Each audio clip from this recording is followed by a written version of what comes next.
Today we're going to talk about buffers and what a buffer is and how to use something called the Henderson Hasselbalch equation. It's probably my favorite equation in Chem 2. So I have a chemistry cat here and he has a joke for you. Why did the acid go to the gym? What do you think? And so he went to the gym to be a buffer solution. I know, corny, but I like it. Alright, so let us begin. So we're going to start with the first problem. It says, what is the pH of a 0.3 molar solution of acetic acid? So I want to point out that the only thing that's in the solution is acetic acid. So what do you know about acetic acid? Well, the formula for acetic acid is HC2H3O2. Okay, so that's one way to write it, or you could write it this way. And those of you going to organic, you may see acetic acid written this way. I'm going to do it this way up here just because it's a little bit simpler. And so all we've got is a 0.3 molar acetic acid. It is a weak acid. We know it's a weak acid. One, they're giving us the Ka for it. It is to the 1.8 times 10 to the negative fifth. So how do you find the pH of just a weak acid? You simply do a Rice equation. So a weak acid is just going to be a simple Rice equation, and I'm just going to simply take the acid. I'm not going to put it plus water and make the hydronium. I'm just going to break it apart. It is weak, so it gets double arrow, and then these are ions. Make sure you always put the ions on there. And in the beginning, these will start out at 0 because we're just putting it in pure water. If you were to put it in some other solution, then that would change. So it's just in pure water, and this starts out as 0.3. This was last lesson, and we would subtract x, and you would add x, and it's a 1-to-1 ratio, so we would always watch that. And so we end up with x squared over 0.3 minus x, and we would set that equal to 1.8 times 10 to the negative fifth.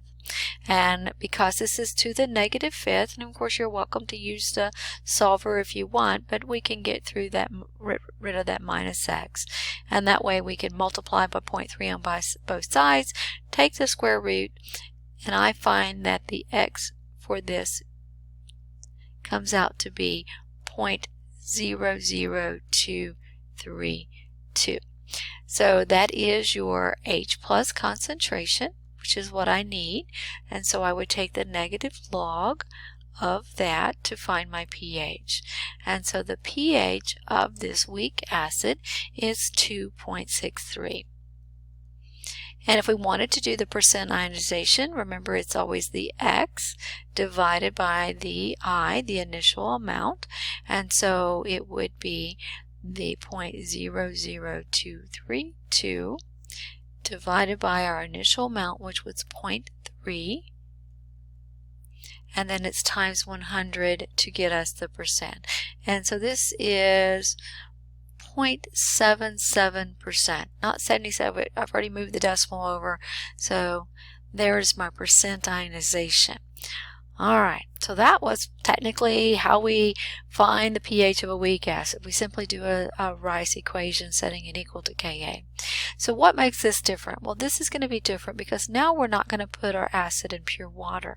We're going to have our acid now in something else. Something else is there. So what is the pH of a solution that's made by adding 0.3 moles of acetic acid, and we're going to add it with 0.3 moles of sodium acetate? Now if I try to write a reaction, and don't copy this right here because I'm going to show you, if I try to write a reaction with these two, sodium acetate, I will see that they're sharing a common ion, so they're never going to chemically react with one another. They are never going to chemically react.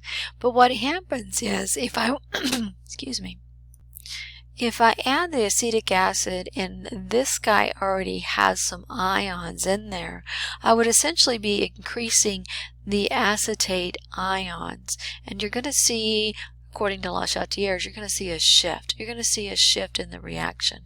So the presence of this guy is going to mess up this guy breaking down. This guy does break down. He breaks down all the way. You get both of those ions 100% because that's an alkali metal compound.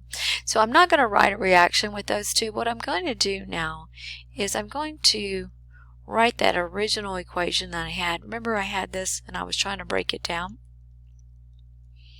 into hydrogen ions and acetate ions. Okay, that was my original Rice equation. Now, this says moles. It needs to be in molarity for a Rice table. This is not a chemical reaction. They're not reacting with one another, just breaking down. So this needs to be in molarity. So I need to always make sure moles divided by, it is 1 liter. So the acetic acid is 0.3 molar, just like it was before. But the problem is there is some of this guy there. Sodium's floating around. Well, sodium's not going to mess up anything. It's just going to be a spectator ion, still just floating around. So this sodium acetate, there is no hydrogen ions, but there is going to be some acetate ions. So in the beginning, instead of this being 0, this is going to be 0.3 molar because it said it was a 0.3 molar or moles in 1 liter solution. Does that make sense? Alright, so not a 0 there. But since this is 0, I know I'm going to add here. I don't have to do the Q. That's good. Because that's a 0, I know I'm going to add. I know I'm going to subtract on this side. So I'm going to get 0.3 minus x, 0.3 plus x. And so on top is going to be an x, products over reactants, remember ratio coefficient, 0.3 plus x, divided by the bottom, so 0.3 minus x, and that's going to be set equal to the k, which is 1.8 times 10 to the negative fifth. Because this is to the negative fifth, small number, you can get rid of your minus x and your plus x, okay, because it's less than that 5% rule. Now look, you got 0.3 over 0.3. Those are going to cancel. So my x is equal to 1.8 times 10 to the negative fifth.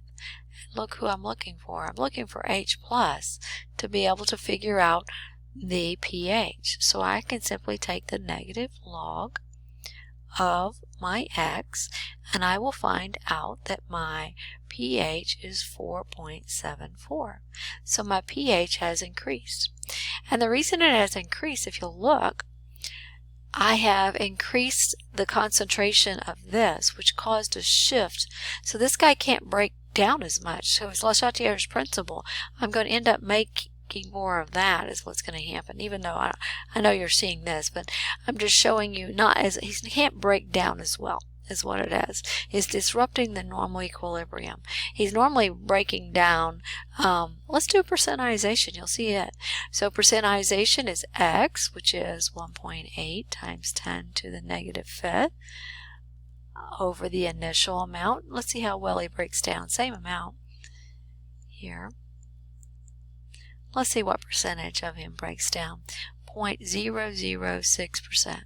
Well, ago it was 0.77. So he can't break down as well because of the presence of that ion.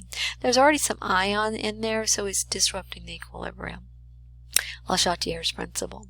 So, alright, so what was different about that? Well, they shared a common ion, and that common ion affected the breaking down of that equilibrium. Alright.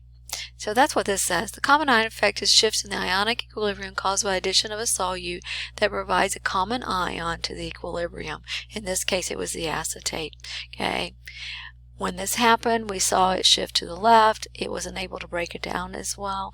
We also saw an increase in pH. The reason was because there was less H plus ions.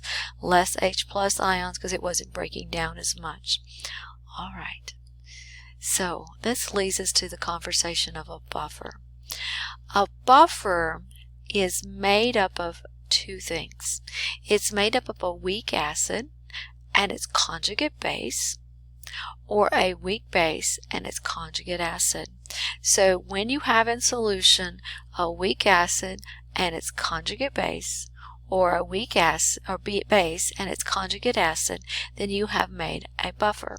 And what a buffer does is it resists changing pH.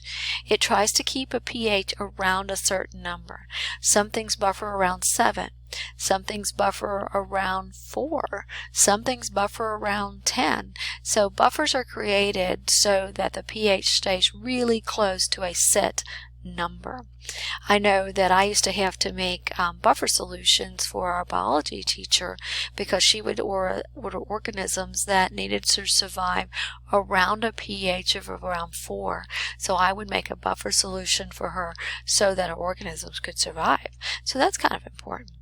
So a buffer has both an acid component and a base component, and that's how it's able to react, and that's what we're going to be looking at. So you can write this down, but we're going to see that when we get ready to select a buffer, we're going to try to keep one where its pKa is close to the pH that we want. That'll make sense as we keep going. Okay, so buffers are going to be most effective when their concentrations are about equal to one another. So when they have about equal concentrations of the conjugate and the weak. And this is just a trivia thing, but I kind of want you to know this. And if you take an anatomy, you probably already know that. Your blood tries to keep you really close to 7.35 to 7.45. Okay, 7.35 to 7.45. That's where we're good pH for our blood. If we go higher than 7.45, we enter a state called alkalosis. And if we go too much, and I don't know if that's the exact number, but if we go to alkalosis, if our pH of our blood climbs too high, 7.8 sounds good, look what happens. Not so good. Okay, so I would like you to know what alkalosis is, and it is above 7.45. Apologize for my dog if you can hear in the background. And I would like you to know what acidosis is, because those are our anatomy terms that you're going to hear, but some of you may not take anatomy, but I feel like you need to know that. So if your blood level falls below 7.35, you're in acidosis state. If you get too low, you could die. We take medications and things, and our body tries really hard to buffer. Our buffering system is a sodium bicarbonate system, and it tries really hard to keep us in this normal range, between what we eat and what we digest and all that stuff. And if we do stupid things to our bodies, we can end up either too acidic or too basic in our blood. So not a good thing. All right, so let's begin some of those problems. So this is our equation. I love this equation. Okay, so anytime you put a P in front of something, it just means negative log. Remember, pH was negative log of H plus and POH was negative log of OH. Well, pKa just means negative log of the Ka for the acid. And we're always going to use it this way, because we're always going to be solving for the pH. So we're always going to be taking negative log of Ka. So if we have a Kb, we're going to have to find Ka. So negative log of Ka, and it's plus the log of the base over the log of the acid. So whether it's conjugate, one of them could be a conjugate base or it could be a conjugate acid. It doesn't matter. It's always going to be the base over the acid. Base over acid. And this is our equation. You can use this equation anytime you have a buffer. If you don't have a buffer, you don't be using this equation. And what's a buffer? It's a weak acid, and it's weak acid, and its conjugate's base, or a weak base, like an amine or something, and its conjugate acid. And we're going to do most of ours as weak acid conjugate base. All right, let's go on. All right, it says what is the buffer that is 0.12 lactic acid, and there's the formula for lactate or lactic acid, and sodium lactate, and we've got the Ka for this. If we try to write a reaction, we could write this. We could do this just like we did the second sample, and we could get the answer just fine. But if we can recognize, oh look, that is a weak acid, and that lactate is its conjugate base. This guy is a spectator. Don't really care about you, sodium. Sorry about that. You're a spectator. But it's there. So this is our conjugate base, but it's really that lactate part there. Remember, the conjugate is just with the hydrogen taken off. So that's that conjugate base. That's that salt that we're looking at. So we have a buffer. So that is a buffer. So we can use pH equals negative log of the Ka, 1.40 times 10 to the negative fourth, plus the log of the base, that would be the 0.1 molar, over log of the acid, 0.12 molar. Let me tell you something right here. This is a proportion. So this, let me go back to the formula here. That right here, this is a proportion. So this can be in molarity or moles. And the reason it can be in either one is because you'd be divided by total liters, so the liters kind of cancel out. So it won't matter if you do moles or molarity because it's a proportion. If I use this one, pH equals negative log of H plus, that has to be in molarity. So if you think you're going to mess it up, put it in molarity all the time. Okay, so all right, back to where we were going. This is molarity anyway, so it didn't matter on that one. So if I put that in the calculator, I have to flip my page here to get my answer. All right, I should be getting a pH of 3.77. That's what this one's going to buffer at. All right, so it says let's redo sample number 2 using this equation. Number 2 was a buffer because it was acetic acid, or weak acid, and sodium acetate, which was its conjugate base. So we could redo that. pH equals the negative log of the Ka, 1.8 times 10 to the negative fifth, plus the log of the acid, the log of the base, and it was 0.3 moles. Or we could have done molarity because I think it was 1 liter over 0.3. Okay, if you have the same thing on top and bottom, this would equal 1. Do this in your calculator. Hit log of 1 in your calculator. What you get? Log of 1 is 0, right? So this would be negative log of that plus 0. So if these guys are the same number, I simply could go negative log of the pKa, which is when we try to find the more desired buffer. That's when these are at equal concentration. So a while ago when I said you try to find where your pH is closest to the pKa, that's because these would be equal moles there. So we would get that I've already forgot what it was, 4.74 as a pH, which is what we ended up doing anyway. So you can rice these. You're welcome to rice them. But Henderson Hasselbalch is such a great equation. All right. So this is just showing if they're the same, these guys are going to cancel out. Now, this one's going to get a little bit more involved.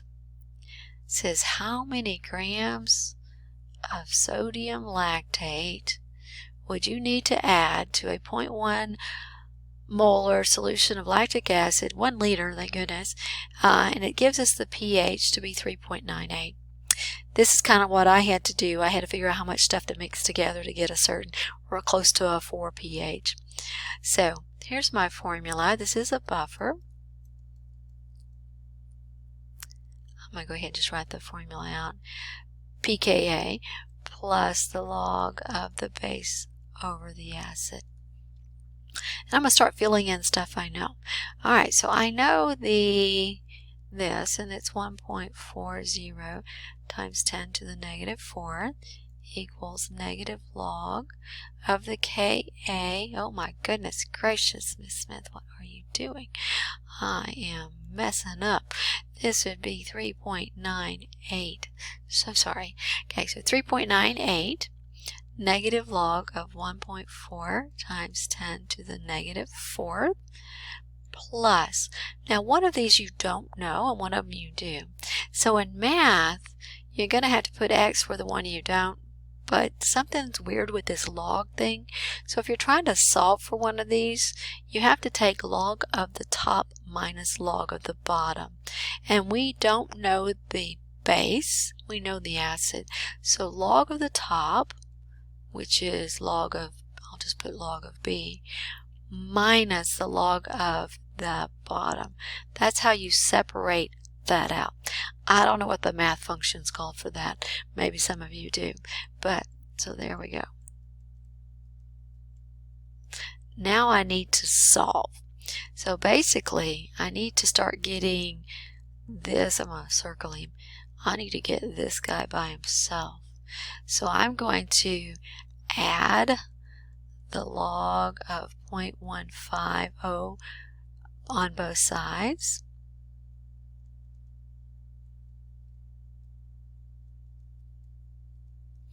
And I'm also going to add the log of 1.4 times 10 to the negative 4th on both sides.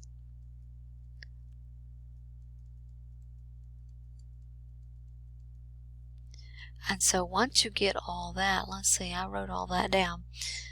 Once you do this in your calculator, I'm losing my papers here.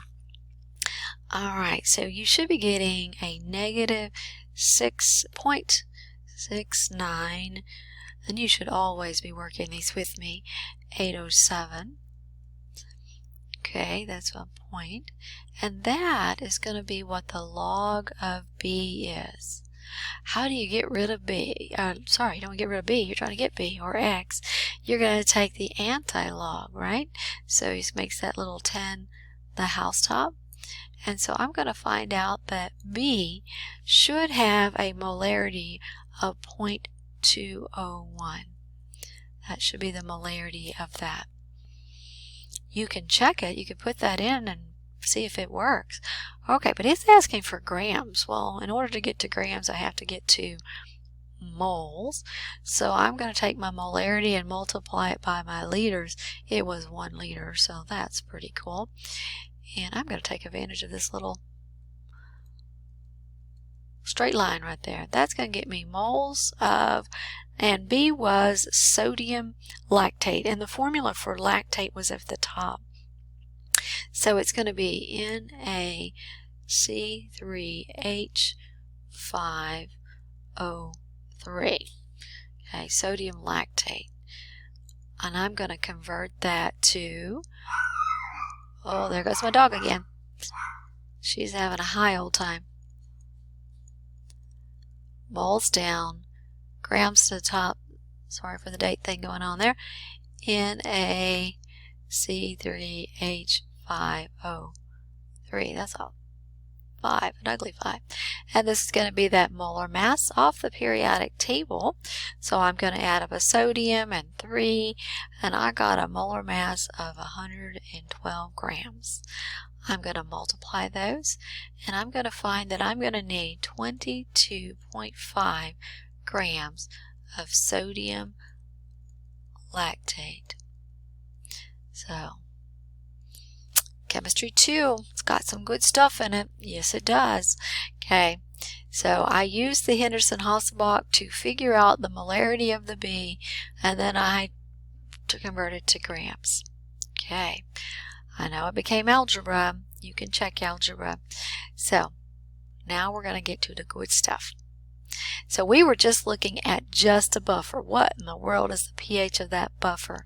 Now what we're about to do is we're about to mess up the buffer. We're going to play with the buffer. We're going to put something in the buffer.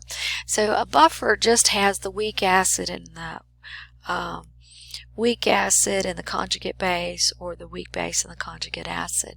So what we're going to now do is learn how to add something to that buffer and see how the buffer will resist a change in pH. Your steps are here, so you can pause and write those down if you want. I've uploaded this PowerPoint, print it off, whatever you need, or you can just watch. Okay?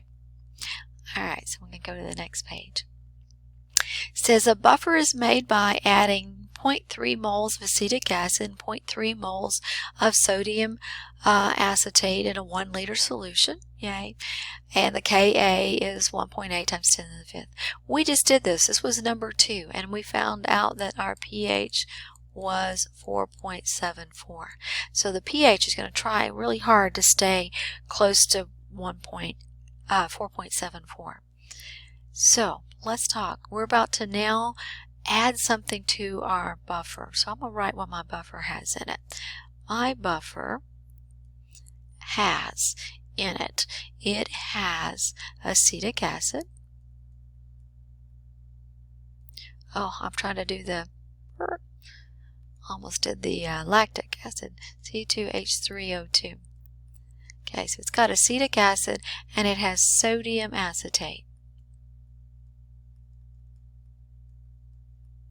This is my weak acid, and that's my conjugate base. Everybody agree?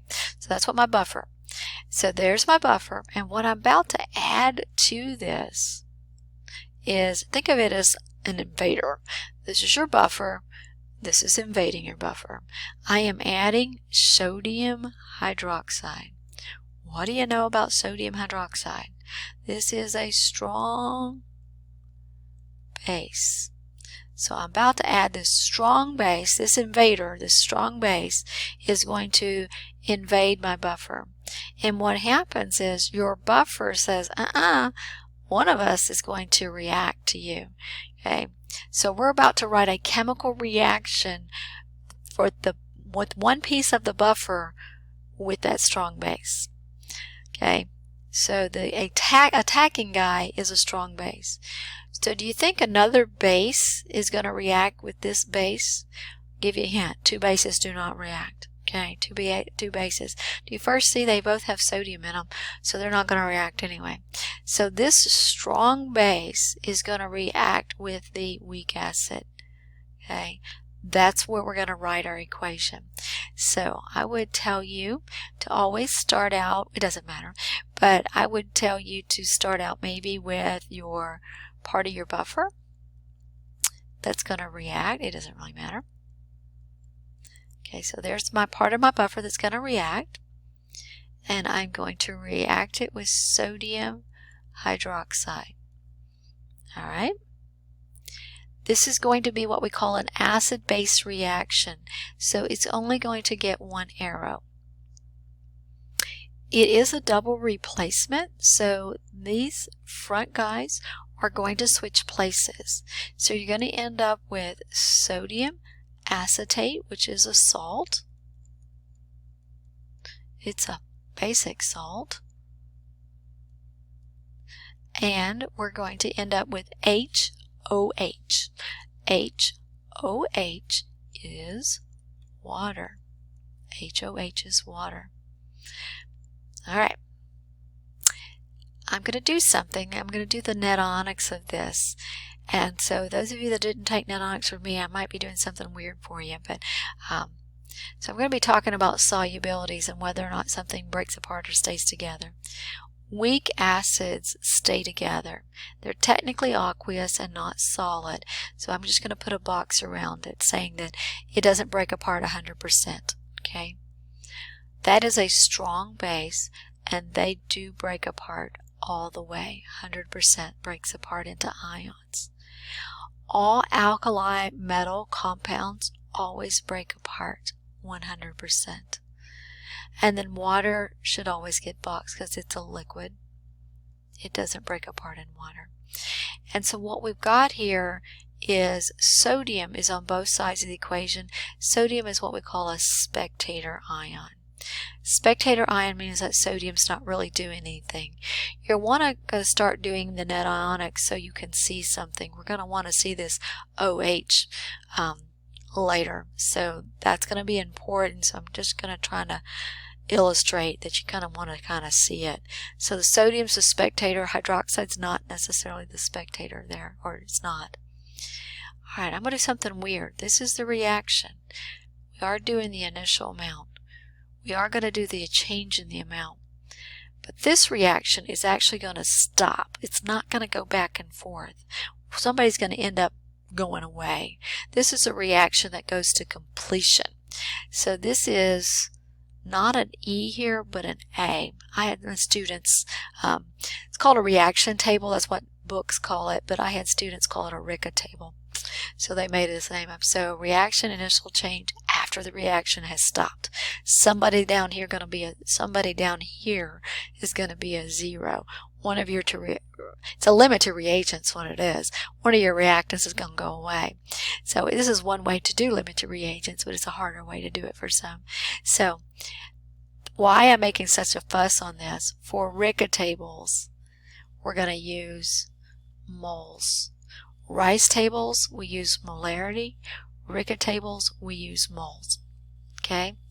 It does matter because we're heading that way. So here's a couple of differences. RICA tables have one arrow, somebody going to be 0, and we're moles. Rice tables, double arrows, molarity, everybody got a number in the end. Okay? We're going to start putting numbers in now. So how much acetic acid did we have? Well, we had 0.3 moles, right? 0.3 moles. And how much hydroxide? Well, we had 0.1 moles. And there actually was some of this in the beginning because it was a buffer. There was 0.3 moles of that ion there. And water, there probably was a lot of water there, but we don't really care about water, so we always scribble under water. I hate to say we don't care about water. We really do care about water. We need water, right? All right.